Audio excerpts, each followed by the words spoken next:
তো বিকাশ ভবনে একটা জনজোয়ার সৃষ্টি হয়েছিল আজকে। মানে আমাকে তো মানে পুলিশ টানছে একদিকে, আমাদের বন্ধুরা টানছে একদিকে, সহযোদ্ধারা টানছে একদিকে, সবার সামনেই ছিলাম। তো মোটামুটি এমন টানাটানি 10 মিনিট ধরে টানাটানি করতে হয়েছে। হাতে এখানে ব্যথা, কি বলবো, এখানে ব্যথা হয়ে গেছে আমাদের ইন্দ্রজিতের হাতের, একদম পুরো হাত ছাড়িয়ে যাওয়ার মতো অবস্থা। ভোলেনি দিয়ে দিয়ে কিছুটা উম, নরম পড়েছে, কিন্তু এখন ও সবে বাড়িতে ফিরলো, এখন জাস্ট এখনো পৌঁছায়নি, ফেরার মতো, পূর্ব বর্ধমান থেকে এসে। তো আমারও টানাটানি করতে গিয়ে অনেকটা অবস্থা খারাপ। একজনের হেডফোন ছিঁড়ে গেছে, আমার বোনের মানি ব্যাগ এবং মোবাইল হারিয়ে গেছিলো। মায়ের সাথে কথা বলতে বলতে পুলিশ পুলিশ টেনে তুলে নিয়ে গেছে। তো কেউ যদি মানি ব্যাগ পেয়ে থাকো প্লিজ একটু দয়া করে দেবে। আর মোবাইল ফোনটা পুলিশ পেয়েছিল, পরে দিয়ে দিয়েছে। পূর্ব বর্ধমানের আমাদের এক বোনের মানি ব্যাগটা যদি কেউ পেয়ে থাকো একটু দিও। আজকের যে মানে আমাদের ডাকে 2022 প্রাথমিক টেট উত্তীর্ণদের যে এই আবেগ, আজকে আমি চেপে রাখতে পারিনি। সত্যি এই যে কষ্টের মধ্যেও আনন্দ। আর তোমাদের মুখে যেদিন হাসি ফোটাতে পারবো, তোমাদের মুখে যেদিন সবাই আমরা হাসতে পারবো এক জায়গায়, যে না আমরা দিনের শেষে চাকরিটা পেলাম, সেদিন আমার কাছে অনেক আনন্দের দিন হবে। আমাদের ঐক্যমঞ্চের কাছে অনেক আনন্দের দিন হবে। আজকে সবার সাথে কথা বলতে পারিনি, কারণ প্রথমেই পুলিশ যেভাবে আগ্রাসী, মানে কিন্তু পুলিশ প্রচুর চেষ্টা করেছে, গায়ের যত জোর আছে টেনে টেনে হিসেবে আমাদেরকে গাড়িতে তুলতে গেছে। পুলিশের কাজ করবে, আমি বলেছি এর আগে। তো আমরা আজকে 4টে থানায় গেছিলাম, 4 থেকে 5টা থানা, বিধাননগর উত্তর, বিধাননগর দক্ষিণ, বিধাননগর বা ইলেকট্রো কমপ্লেক্স থানা, এরকম জাতীয় কিছু একটা। এখান থেকে নিউ টাউনে নিয়ে চলে গেছে, নিউ টাউন থানা। তো ভাবতে পারছে কতজন একটা থানায় রাখা সম্ভব নয়। আমি বিধাননগর দক্ষিণ থানায় ছিলাম, প্রথম ভ্যানে নিয়ে চলে গেল। আগে আমাকে টার্গেট করলো যে কে আগে তুলতে হবে। তো বারবার বলি, পুলিশের সাথে লড়াই করাটা আমাদের কাজ না। আমাদের যে কাজটার জন্য গেছি সেই কাজটা কবে হচ্ছে এটাই দেখার। সফলতা একদিন পাবো, অবশ্যই পাবো, একদিনই পাবো। আজকে দেওয়ার যেভাবে জলপাইগুড়ির থেকে অনেকে এসছে, তাদের জন্য আমি মানে এখনও বাড়িতে পৌঁছায়নি। এখনও অনেক মুর্শিদাবাদের ভাইয়েরা এখন শিয়ালদায় দেখলাম ফেস্টুন এনে ফেস্টুন পেতে একটা উলের বেড কভার মাথায় মানে মাথা মুড়ি দিয়ে শুয়ে পড়েছে। বলছে দাদা আজ গেলে আর বাড়ি ফিরতে পারবো না, একদম শেষ সীমানায় বাংলাদেশ বর্ডারের বাড়ি। তো এখানে ঘুমাই, কাল সকালে বেরোবো। একজন ইমাম সাহেব। আজকে মুখ্যমন্ত্রীকে আমি বার্তা দিতে চাই যে ইমামরাও আমাদের কিন্তু 22 স্টেটের পথে নামছে, মোজ্জেমরা 22 স্টেটের পথে নামছে। প্রচুর মাইনরিটি যারা কিন্তু কোয়ালিফাই করেছে, আমি কোনো রাজনৈতিক রং লাগাচ্ছি না, কিন্তু সরকারের উচিত যারা সংখ্যালঘু তাদেরকেও রিজার্ভেশনে আনা এবং তাদেরও চাকরি সুনিশ্চিত করা। এটা মাথায় রাখার জন্য আমি বলছি। আমার এই লাইভ শুধু ক্যান্ডিডেটরা দেখে না, এই লাইভ অনেকেই দেখে। তো আমি এই বার্তাটা দিতে চাই। আজকে দেখলেন 22 স্টেট মানে কিন্তু একটা আবেগ, আর 22 স্টেট মানে কিন্তু একটা আগুন। আজকে 22 স্টেট বিহার মডেলে যদি সবার নিয়োগ সুসম্পন্ন না হয়, আমরা কিন্তু ঘুমোতে দেবো না, আমরা কিন্তু ঘুমোতে দেবো না। আজকে আমার চোখে জল এসে গেছিল। একজন প্রতিবন্ধী যুবক, সে হাত নাড়তে পারে না, হাঁটতে পারে না, একটা প্রতিবন্ধী ভাই, সে চলে এসছে, পুলিশ টানতে টানতে নিয়ে বেরিয়ে যাচ্ছে। কারোর একটা মানে বিকাশ ভবনে, আর সে চলে গেছে নিউ টাউন থানায়। পুলিশ আবার তাকে একটা শু দিল, পুলিশের পক্ষ থেকে একটা শু দিল বাড়িতে আসার জন্য। তো এগুলো করছি কিন্তু আমরা। আজকে তোমরা দেখে থাকবে যে যেভাবে 22 স্টেটরা পথে নেমেছে, 23টা জেলা, সবাই আসতে বলেনি আমরা যেহেতু উত্তরবঙ্গ, তবু উত্তরবঙ্গ থেকে এসছে, যাদেরকে আমরা কোনোদিন দেখিও নি, তারাও কিন্তু আজকে শুধুমাত্র ইউটিউব চ্যানেলে আমার ভিডিওটা প্রচারের জন্য সেটা অনেকে এসছে। এই যে আমার আহ্বানে, অর্থাৎ ঐক্যমঞ্চের আহ্বানে আমার উপর বিশ্বাস রেখে আপনারা যে এতজন পথে নামলেন, তার জন্য আমি আন্তরিকভাবে আপনাদেরকে, আপনাদের কষ্ট বা তোমাদের কষ্ট আমাদের কষ্ট সমব্যথী। আজকের প্রত্যেকটা প্রথম শ্রেণীর সংবাদ মাধ্যম আমাদের নিউজ দেখিয়েছে। আজকে অনেক আপার এবং বিভিন্ন আন্দোলন ছিল, কিন্তু তার মধ্যে কিন্তু আমাদের নিউজটাই কিন্তু বড় নিউজ। কারণ যেভাবে আমরা মেট্রো স্টেশনের মধ্য থেকে যে আওয়াজটা তুলে আমরা নামছিলাম, সে আওয়াজ যারা ওখানে ছিল তারা জানে, যে গুরুগম্ভীর আওয়াজ। আমি বলতে পারি যদি 22 স্টেট যে অবস্থায় দাঁড়িয়ে আছে, যদি নিয়োগ না পায়, 22 স্টেট কিন্তু রেড রোডের মতো জায়গায় ধর্ণা করে দেখিয়ে দিতে পারে সরকারের বিপক্ষে। কিন্তু আমরা প্রথম থেকে বলে আসছি যে আমরা সরকারের বিপক্ষে নয়, সরকারের সপক্ষে, সরকারের পাশে আছি। কিন্তু বিহারে প্রাথমিকে বিহারের মডেলের মতো বাংলায় কিন্তু নিয়োগ করে দেখাতে হবে। প্রাথমিক টেট পাস মানেই চাকরি, এটা কিন্তু ওই বাংলায় করে দেখাতে হবে। আজকে আমি বারবার বলছি, মুখ্যমন্ত্রীকে বারবার বলছি, আপনি বিভিন্ন জেলায় যাচ্ছেন, আমার জেলায় আসছেন, আপনি মুর্শিদাবাদে যাচ্ছেন, আপনি হুগলিতে যাচ্ছেন, সেখানেও কিন্তু 22 স্টেট আছে। ইচ্ছে করলে সেখানেও কিন্তু 100 ছেলে নামাতে পারি, 500 ছেলে আমরা নামাতে পারি। কিন্তু আমরা কিন্তু করছি না। আমরা জনসভায় গিয়ে কিন্তু আমরা ঝামেলা করছি না, জনসভায় গিয়ে কিন্তু আমরা দাবি জানাচ্ছি না। সঠিক পথটা 22 স্টেটের জন্য দেখান। এইসব প্রতিবন্ধী যুবকদের দেখে একটু কষ্ট হয় না? কথা বলতে পারছে না, হাঁটতে পারছে না, হাত পা কাঁপছে কথা বলতে গেলে, এইসব কষ্ট পার না? আমি বড়জোরে অনুরোধ করবো, 22 স্টেটের নিয়ে কিন্তু ভাবতে হবে। আমরা 23-এর রেজাল্টের আগে কিন্তু 22 স্টেটকে নিয়ে ভাবতে হবে। না হলে কিন্তু এই 22 স্টেট কিন্তু বললাম একটা আবেগ, একটা আগুন। আজকে অনেক ভাইয়েরা শিয়ালদায় থেকে গেছে, অনেকে হাওড়ায় থাকবে, যে দাদা আজ বাড়ি ফিরতে পারবো না। আজকে কত বোনেরা এসেছিল, কত দিদিরা এসেছিল, খেয়ে না খেয়ে। আমি তো সারাদিন খাইনি, ভুলেই গেছি, সারাদিন খাইনি, ভুলেই গেছি। এত বড় একটা আন্দোলন লিড করা, নেতৃত্ব দেওয়া যেমন তেমন ব্যাপার নয়। এই জাস্ট এসে খেলাম। তো এরকম অনেকে খেয়ে না খেয়ে এখনো পর্যন্ত বাড়ি ফিরতে পারেনি, কালকে বাড়িতে ফিরবে। তাদের জন্য এই আন্দোলনটাকে আমি তাদের তাদের জন্য উৎসর্গ করলাম, যারা এখনো বাড়ি ফিরতে পারেনি, যারা হয়তো আজকে রাতটা শিয়ালদা কিংবা হাওড়া স্টেশনে কাটিয়ে দেবে, তাদের জন্য আজকের আন্দোলনটা উৎসর্গ করলাম। আর এটুকু বলবো, পরিশ্রম করো, এই ফল নিশ্চয়ই পাবে। সব্বার নিয়োগের দাবি থেকে আমি এক বিন্দুও নড়ছি না। ইতিমধ্যে আমি পুলিশ আধিকারিকের সাথে কথা বললাম, খুব তাড়াতাড়ি আমরা একটা, আমাদের যে নিয়ে কি ভাবা হচ্ছে, যেহেতু ধর্নার পরে এখনো পর্যন্ত আমরা প্রশাসন সভাপতির সাথে দেখা করিনি, তো আজকে আমরা প্রসেসে গেছিলাম। খুব তাড়াতাড়ি আমরা ডিটেলস, আমি যাব ডিটেলস কথা জানাচ্ছি। আপনারা দুটো একটা দিন ওয়েট করুন, যেহেতু কাল এবং পরশু, কালও ছুটি আছে স্টেট গভর্নমেন্টের, পরশু দিন আমাদের সরস্বতী পূজা।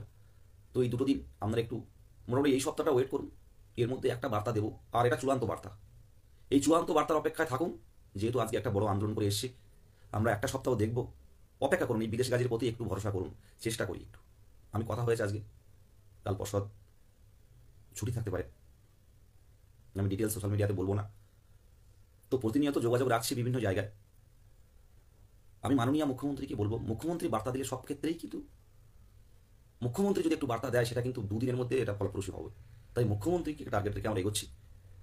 মুখ্যমন্ত্রীকে চাইছি আমাদের হস্তক্ষেপ করতে।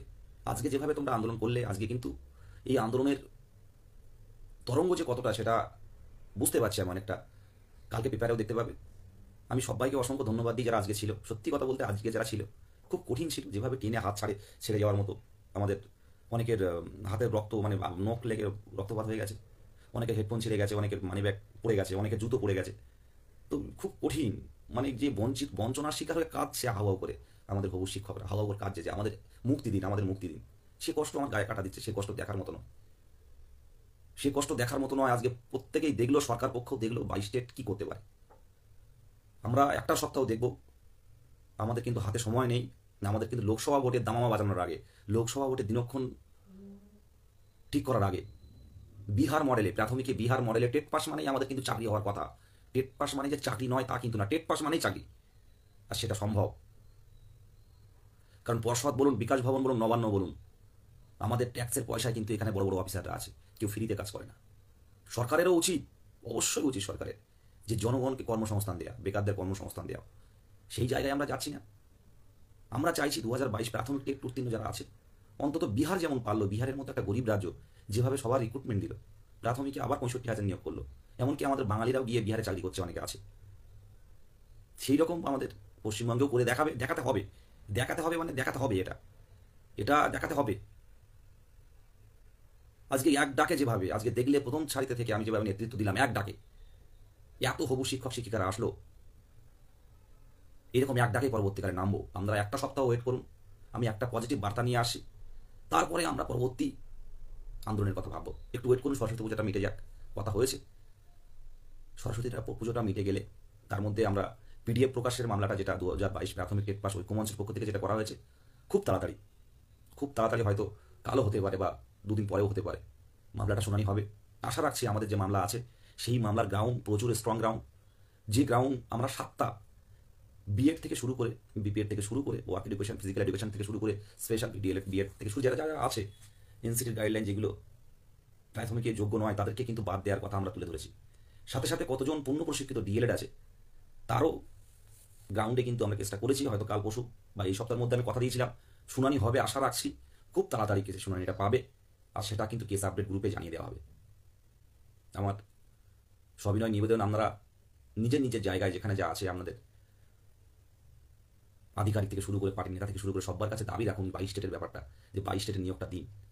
আজকে 17রা যেভাবে স্কুলে ফিরলো, যেভাবে খুব ভালো লাগছে দেখে, তো আমরাও ফিরবো একদিন। আমি এই কথাটা বলার জন্য একটু আসলাম, যে একটুখানি যারা কষ্ট করেছে এখনো বাড়িতে ফিরতে পারোনি। আমার অক্ষয় ইন্দ্রজিৎ কল করলো, সবে ফিরলো পূর্ব বর্ধমান থেকে। যারা জলপাইগুড়ি থেকে এসে তারা ফিরতে পারবে না, আজকে অনেক রাত হয়ে যাবে, 2টো বাজবে, 2:30 বাজবে। মুর্শিদাবাদের অনেক ভাই শিয়ালদায় থেকে গেছে, 5টা থানায় আমাদের ধরে নিয়ে গেছে, একটা থানায় হয়নি। তো ভাবতে পারছেন, পূর্ব বর্ধমান, মুর্শিদাবাদ, বাঁকুড়া, উত্তর 24 পরগনা, দক্ষিণ 24 পরগনা, জলপাইগুড়ি, পূর্ব মেদিনীপুর, পশ্চিম মেদিনীপুর, দক্ষিণ দিনাজপুর, উত্তর দিনাজপুর, এসছে অনেকে। তো এই আন্দোলন একদিনে নয়, একদিনেই আমরা জয় পাবো। এই আন্দোলন ধারাবাহিকভাবে তীব্র থেকে তীব্রতর করতে হবে। আমরা আগামীকাল কিংবা পরশুদিন হয়তো ছুটি থাকতে পারে, এই সপ্তাহের মধ্যে পিডিএফ মামলার ক্লিয়ারটা পেয়ে যাবেন। পিডিএফ মামলা আমরা দেখব পর্ষদের সদিচ্ছা কতটা আছে, অন্তত একটা শুনানি দেখে বুঝবো যে পিডিএফ কতজন পূর্ণ প্রশিক্ষিত ডিএলএড আছে, এই তালিকাটা দিতে পর্ষদের কতটা বাধা আছে। শুনুন, ঐক্যমঞ্চ সব কিছু প্ল্যানফুল কাজ করে, পরিকল্পনা করে কাজ করে। আমরা সপ্তাহে একদিন করে আমাদের পর্ষদ সভাপতির সাথে দেখা করতে পারি, কিন্তু করি না। আমরা চেয়েছিলাম অন্তত পিডিএফ আমরা যে মামলাগুলো করেছি, পঞ্চম শ্রেণীর অন্তর্ভুক্তকরণ থেকে শুরু করে পূর্ণাঙ্গ তালিকা প্রকাশ থেকে শুরু করে 2022 প্রাথমিক টেটে এবং রিক্রুটমেন্ট থেকে শুরু করে আমরা মাননীয় শ্রদ্ধেয় পর্ষদ সভাপতির সাথে কিন্তু কথা বলেছি। আমরা বলেছি এই মামলা করেছি আমরা, আমাদের লুকোচুরির কিছু নেই।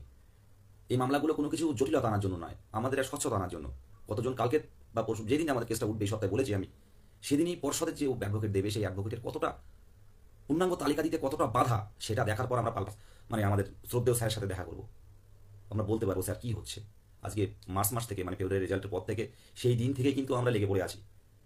তো আমরা সাবধানে বাড়ি ফিরুন, সাবধানে বাড়ি ফিরুন। এ লড়াই জারি থাকবে এবং একটা সপ্তাহ ওয়েট করুন। এর মধ্যে একটা পজিটিভ বার্তা আশা করে নিয়ে আসতে চলেছি। যদি আমার সাথে আলোচনা হয় পর্ষদ সভাপতির যে রিক্রুটমেন্ট দেবো, শূন্য পদ আনা হচ্ছে, আমি পর্ষদ সভাপতিকে জানাবো যে স্যার অন্ততপক্ষে 2022 প্রাথমিক টেট কোয়ালিফাই পূর্ণ প্রশিক্ষিত কতজন আছে একটা অন্তত আমাদের নামের লিস্টটা করে রাখুন। নতুন লগ ইন আইডি করে নতুন একটা পোর্টাল খুলে কতজন ডিএলএড টেট পাস আছে সেগুলো আপনারা একটা সমীক্ষা করে রাখুন। সেই মোতাবেক কিন্তু শূন্য পদ দেবেন, এটা বলবো। 2 নম্বর কথা হচ্ছে, আমাদের মাননীয় মুখ্যমন্ত্রী আমাদের বললেন যে 1 লক্ষ শূন্য পদ কিন্তু টিচারে হবে। এটা প্রাথমিকেরই শূন্য পদ। ভাবতে পারছেন, প্রত্যেকটা স্কুল মুখ থুবড়ে পড়ে আছে। আজ শিক্ষক গেলেই, আজ পূর্ণ প্রশিক্ষিত ডিএলএড এইসব শিক্ষক গেলেই তো স্কুলগুলো জীবন ফিরে পাবে। আর স্কুলগুলো জীবন ফিরে পাওয়ার পক্ষে একমাত্র ডিএলএডরাই যোগ্য। এই 1 লক্ষ শূন্য পদ আমার মনে হয় ব্যক্তিগতভাবে এটা প্রাথমিকে আছে। পুলিশ নিয়োগ করুন, বাধা নেই, কিন্তু শিক্ষকটা নিয়োগ করবেন। এই হবু শিক্ষকদের যেভাবে পুলিশ টেনে হিসেবে যেভাবে গাড়িতে তুললো, কারোর পায়ে জুতো নেই, কারোর মানি ব্যাগ নেই, কারোর মোবাইল নেই, কারোর আঁচড় লেগে গেছে, কারোর হেডফোন কেটে গেছে, এটা খুব নিন্দনীয় বিষয়। এমনকি থানায় দেওয়া খাওয়া কিন্তু আমরা রিফিউজ করেছি, এটা আমরা খাবো না। সারাদিন না খেয়ে আছি, কিন্তু থানা দেওয়া খাবার খাবো না। আমরা খাবার খাবো না, আমরা চাই ইন্টারভিউ নোটিশ এবং সবার নিয়োগ। তাহলে সবার নিয়োগটা দিলে সুবিধা কোনটা? তাহলে কোনো ঝামেলা থাকবে না, কোনো একাডেমি, কোনো মিত্র কমিশন কিচ্ছু লাগবে না, ডাইরেক্ট ইন্টারভিউটা করে নিয়োগ দিয়ে দেবে। কারণ শিক্ষক হতে গেলে যে দরকার, যে পরীক্ষাগুলো নেওয়ার দরকার, যে ক্রাইটেরিয়াগুলো থাকার দরকার, সেগুলো কিন্তু আমরা পূরণ করেছি, শুধুমাত্র ইন্টারভিউটা বাকি। তো এই জায়গায় মোটামুটি একটা ইন্টারভিউ নিয়ে ডিপিসি হোক এবং এপিসি হোক, আমরা 2 মাস ওয়েট করতে রাজি। আমি আবারও বলছি, 2 মাস দেরি করতে রাজি, কিন্তু সবার নিয়োগ চাই। এবং আগে পূর্ণ প্রশিক্ষিত কতজন, দ্রুত আপনারা সেই পোর্টাল খুলে এর ব্যবস্থাটা করুন। খুব তাড়াতাড়ি আবারও যাচ্ছি সভাপতি স্যারের সাথে কথা বলতে, এবং সামনের সপ্তাহে আশা করি পজিটিভ কোনো কিছু একটা বার্তা দেবো। এই বলে শেষ করছি। আজকে অনেকে দূর দূরান্তে যাচ্ছে, খুব কষ্টে আছি। মেন কথা হচ্ছে খুব কষ্টে আছি। এই চুপচাপ থাকে, অনেকে জিজ্ঞাসা করে দাদা তুমি এই যে এত নেতৃত্ব দিয়ে চুপচাপ কী করে থাকো। আজকে একজন লকাপে জিজ্ঞাসা করছে, দাদা তুমি এইভাবে কী করে চুপচাপ থাকো, মানে এই যে এত লোক চিৎকার করছে, সবাই নিজেকে ধরে রাখতে পারছে না, কিন্তু তুমি নীরব কেন? আমি বললাম টেনশন, অবসাদ, ডিপ্রেশন, এগুলো চোখের দেখায় অল্প নাম্বারে কোনো প্রায় পাস হয়নি, এগুলো ডিপ্রেশন। নিজে এখনও পর্যন্ত একটা মেসে থেকে, গ্রাম থেকে এসে এই লড়াই করে যাচ্ছি। তো এই লড়াইয়ের ফল পাবো, সেই জন্য ঠান্ডা থাকি। টেনশন মাথায় হয়, ঘুম কম হয়, মাথার মধ্যে বিভিন্ন কিছু, কালকে যেমন রাতে ঘুমিয়ে আসেনি। এই একটা আন্দোলন, পারমিশন নিয়ে আন্দোলন একরকম, আর পারমিশন ছাড়া আন্দোলন একরকম, টেনশনটা কাজ করে। তো আজকে যেভাবে ঐক্যমঞ্চের প্রতি বিশ্বাস রেখে যেভাবে আজকে পথে নামলে তোমরা, তোমাদেরকে সেলুট জানানোর মতো। এইভাবে 22টের আবেগ আগুনের মতো লড়বে। আমাদের এই জনজোয়ার, আমাদের প্রতিরোধ চলবে যতক্ষণ পর্যন্ত না বঞ্চিতরা সবাই নিয়োগ পাচ্ছে। এই বলে শেষ করছি। আগামী দিনে হয়তো একটা নিউজ আসতে পারে, দেখা যাক। আর পর্ষদ সভাপতি বা বিকাশ ভবনের কী পজিটিভ বার্তা আমরা অটোমেটিক্যালি ফোনের মাধ্যমে জিজ্ঞাসা করছি। অপেক্ষায় থাকুন। আমাদের কিন্তু ফেব্রুয়ারি মাসটা কিন্তু বসে থাকার মাস নয়, আমি আবারও বলছি, ফেব্রুয়ারি মাসটা কিন্তু বসে থাকার মাস নয়। এই ফেব্রুয়ারি মাসটাই কিন্তু অনেক কিছু এনে দেবে। আপনি যদি নিজেকে বঞ্চিত মনে করে বাড়িতে বসে থাকেন, কেউ বাড়ির থেকে ডেকে নিয়ে কিন্তু চাকরি দেবে না। আর যারা ভাবছেন যে আমার 28, 29 স্কোর, একাডেমিক স্কোর হয়ে রয়েছে, আমি কেন আন্দোলনে যাব, ওই ইউটিউবে, ফেসবুকে, হোয়াটসঅ্যাপে সব দেখে নেব, তাদেরকে বলি আসুন, একটু আসুন, পায়ে পা মেলান, হাতে হাত লাগান। এই রাজপথ হয়তো আপনি চাকরি পাবেন, কিন্তু এই জেলখানায় বসে, এই ধর্ণা মঞ্চে বসে, এই মিছিলে হাঁটার একটা কষ্ট যেমন তেমন তার মধ্যে একটা লড়াইয়ের একটা স্বাদ আছে। আর এই লড়াই করে যারা আমরা জিতবো, এই জেতাটা কতটা মানসিক শান্তি দেবে, সে যারা এর আগে চাকরি পেয়েছে তারাই জানে। তাই বলবো নেক্সট আন্দোলনের জন্য আমরা তৈরি হন। একটা সপ্তাহ পর কিন্তু আমরা আন্দোলনের ডেট কিন্তু আমরা আবার ঘোষণা করব। এই বলে আমি শেষ করছি। এই আন্দোলন জারি থাকবে।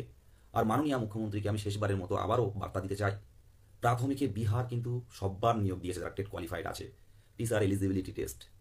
একটা শিক্ষক হওয়ার মেন ধাপ হচ্ছে এটাই পাশ করা মানে একটা শিক্ষক হয়ে গেছেন আমি।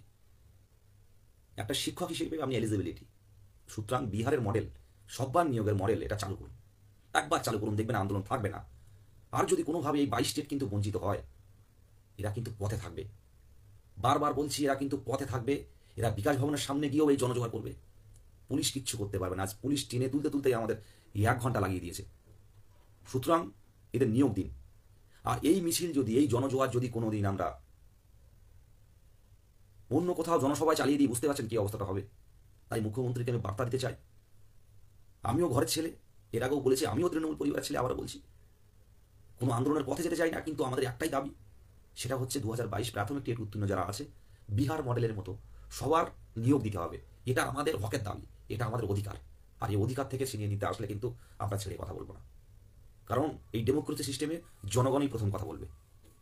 এই বলে আমি শেষ করছি। সামনের সপ্তাহের জন্য অপেক্ষা করুন। এখন আমরা কোনো আন্দোলনে নামতে চাই না, যেহেতু আজকে একটা বড় আন্দোলন হয়েছে। পরে আন্দোলন গেলে এটা একটা কুপ্রভাব পড়বে। একটু ভাবতে দিন পর্ষদকে।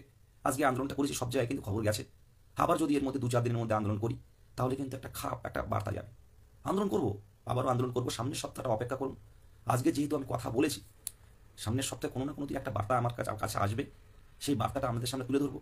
দুটো একটা দিনে, একটা সপ্তাহ মিটে যাক, অন্তত 6-7 দিন মিটে যাক, তারপরে একটা বার্তা দেবো এবং আমি কথা বলবো। কথা বলার পর যদি পজিটিভ কিছু পাই ভালো, না হলে আবার আন্দোলনে ডাক দেবো। এবং আমাদের পুরো পুরো বার্তা চাইবো আমরা মুখ্যমন্ত্রীর কাছে। আমাদের সেই জন্য আজকে আমরা এপিসি ভবনে যেতে পারতাম। এপিসি ভবন আমাদের শূন্যপদ কিন্তু ক্রিয়েট করবে না, শূন্যপদ ক্রিয়েট করবে কিন্তু বিকাশ ভবন। তাই বিকাশ ভবন অভিযান জেনে বুঝেই করেছি, এই প্রতিরোধ করেছি, এই জনজোয়ার করেছি। আর এই জনজোয়ার চলবে। সামনের সপ্তাহে অপেক্ষা করুন, তারপরে আমরা পরবর্তী আপডেট দিয়ে আমাদের কর্মসূচি ঘোষণা করব। এই বলে শেষ করছি। ভালো থাকবেন। যারা এখনো পথে আছেন, সাবধানে বাড়িতে ফিরুন। আমি চাইবো সবাই সাবধানে বাড়িতে ফিরুন। কারণ তোমরা যেভাবে আজকে এলে, 22 স্টেট যেভাবে আজকে জনজাগরণ দেখালো, মেট্রো গেটে কিন্তু আমাদের কয়েন দিতে হচ্ছে না, মেট্রো গেট ছেড়ে দিয়েছে। হুড় করে মেট্রো গেটের যেগুলো পয়েন্টগুলো খুলে যায়, লকগুলো, সেই লকটাও অটোমেটিক্যালি তুলে দিয়েছে মেট্রোর। বলো তোমরা এতজন, এক মেট্রো ভর্তি করে গেছি আমরা। এটাই 22 স্টেট, এটাই 22 স্টেট। এটা দেখলে মানে যে উৎকণ্ঠা, যে আবেগ, যে উত্তেজনা 22-এর মধ্যে থাকে, যারা ছিল তারা জানে। যারা আসেননি তাদেরকে বলবো সামনের দিনে যে যদি আমাদের দাবি না মানা হয়, আবারও ডাক দেব, সেই সময় আসবেন। আমি অনুরোধ করছি, পথে নামুন। এই পথেই কিন্তু আমরা সফলতা এনে দেবে। এই বলে শেষ করছি। নমস্কার, ভালো থাকবেন, শুভরাত্রি।